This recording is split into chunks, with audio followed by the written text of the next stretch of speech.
you stand out from other artists? I don't necessarily try to stand out. I just try to, I guess, do what I like, do what I'm comfortable with, and try to push where I can to get better. Because it's so easy to sit back and do the same thing over and over and over. I've been drawing probably longer than you guys have been live, and it's easy to get to that point where you're in a rut. So if I can find I just recently started into color. My primary stuff is black and white, as you can see on the wall. Everything I did is black and white. The color pieces that are mine were either in Photoshop or somebody else did it.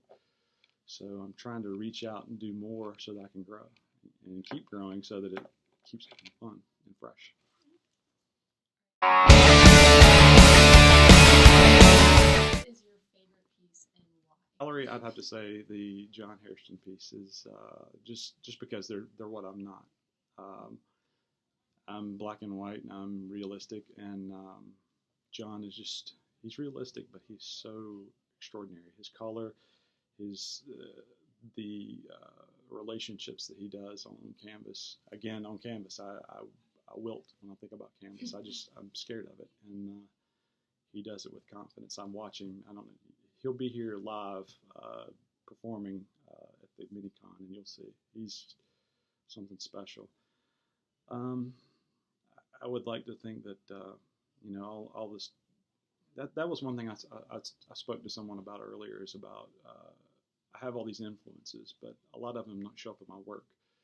I have a lot of favorite artists, and I draw nothing like them. Darwin Cook being one, Chris Schweitzer being another.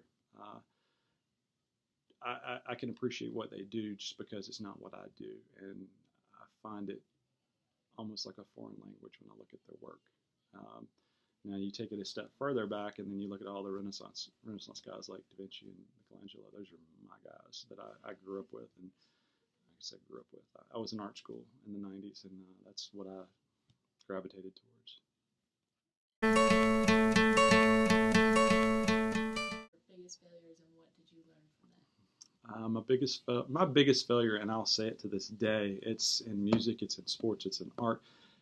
I get right to the precipice, and I'll take a step back. A lot of artists, you'll find that they don't have just a singular interest. It's not, I don't like to do just art. I like to do art. I like to play basketball, play football, play guitar. I'm a father. So it's like everything you push. You see the greats. They'll find that one vision and they'll go. They'll hit that tunnel and they'll go hard. They'll sacrifice everything they can to get there, and it shows. And along the way, I like the whole adage of, what is it, jack of all trades and master of none. I'm kind of that way. I used to make fun of, when I was about to make a breakthrough with my art, the guitar would call.